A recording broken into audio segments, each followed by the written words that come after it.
Offensive guy we're getting this week. You sure I'm offensive? Special teams.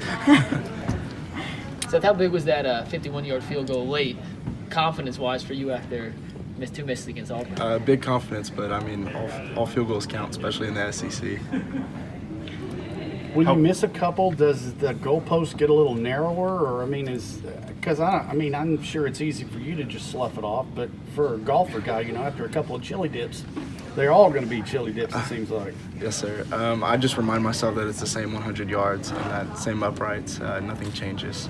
Was kicking in that stadium any different? You've done it before. Yes, Is sir. it any different? I mean, it's Jerry's world. It doesn't get any better than that.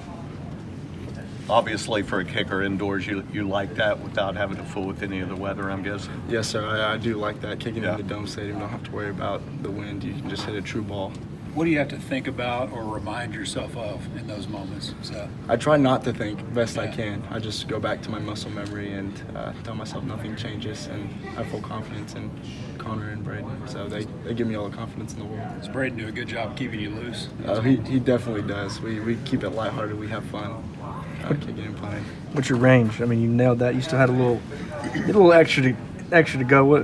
How far back you think you go? This year, I mean, I've told Coach Fisher around 38, 39 yard line, so 55, 56, 57. I feel comfortable around there, and thanks to Coach Schmidt and the strength guys, hopefully that range will continue to improve. In a situation like that, did Jimbo ask you at all if you could make it? Was there a conversation at all, or was he like, get out there, let's go? Was it already predetermined? So pregame, I go talk to Coach Fisher and I tell him my range, just depending on how I hit the ball that day in warm-ups. What was the conversation before you tried it out there for that, if there was any? There's no conversation. He just calls field goal, and we go out there, do our job, just like anybody else.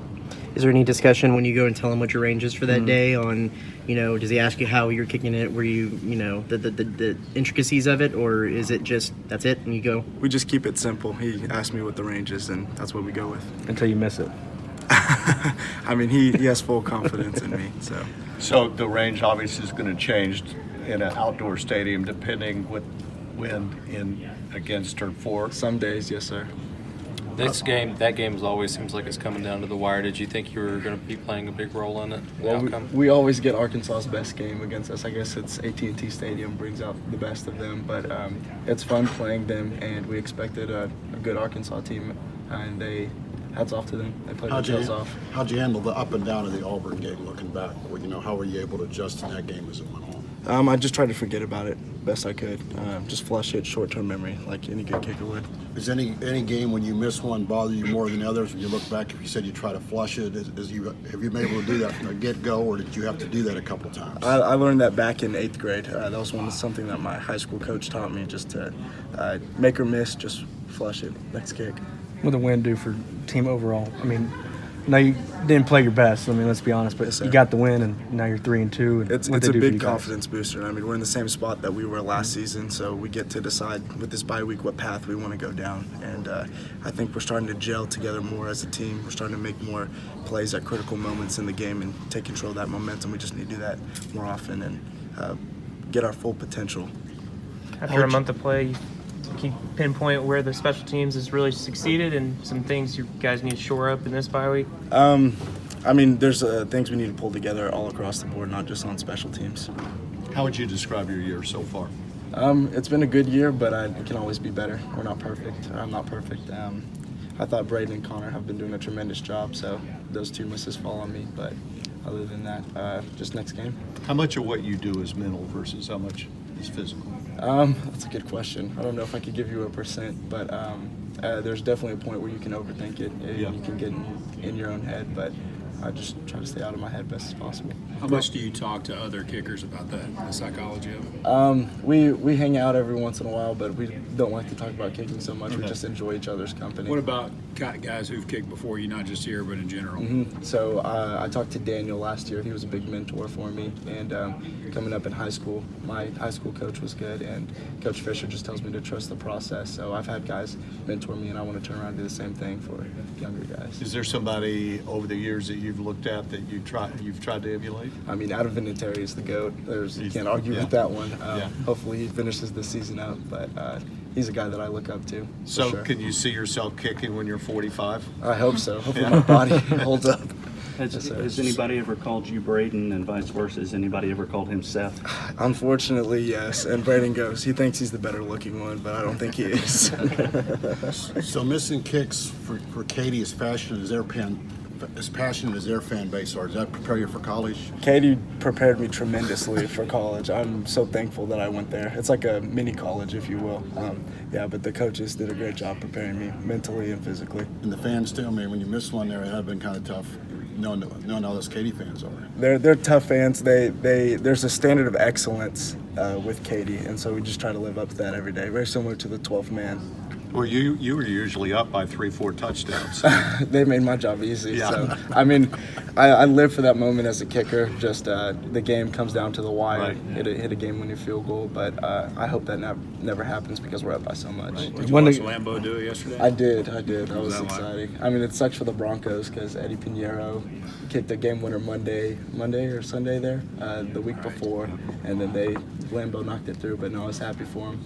Some colleges would love to have the crowds that Katy High has, right? I think so.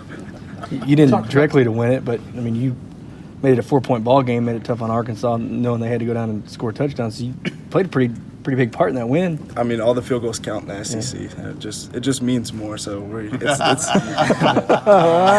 it's the little inches, right? Are you vying for SEC Media Days next year? Hopefully, we'll see. Braden got a free suit. Braden got a free suit. That's what I want is the free suit. What would you wear? What would your suit look like if you had to choose? Oh, that's probably a game time decision. But I mean, it's moments like these where I have to pinch myself and go, "Is this real?" Because it's such a dream come true. You talked about keeping it lighthearted. With Braden making tackles on punts, what kind of ribbon does he get when he gets to the sideline?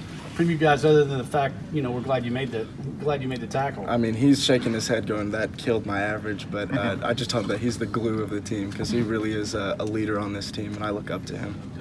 Yeah, how unusual is that? Jimbo talked about that last week, that he's one of the guys on the team that guys look up to. I don't think that's unusual. He does everything the right way and handles himself very professionally. So he makes it fun, makes it easy just to be around him, and he's a big encourager, and just thankful for him. But piggybacking off that, is it kind of hard for a specialist to be a leader? Because Jimbo really sees him as a leader on the team. I think just like any other leader, you just have to do things the right way, and guys will respect you. Doesn't matter what position you play. What have you learned from that? More than most people. Do you expect a fake play? He looks like quite the athlete out there, and when you guys are tossing the ball around. Braden? Yeah, Braden. Oh, or you. When we play around in practice, Yeah. we have fun. We kick for a little bit, then we have fun. But Braden's available for the fake. I am too. We want to score 6. That's on the bucket list for sure. Over the shoulder, just whatever we need. Okay. So how many of those have you worked on? We have a fake in each week, but just different one.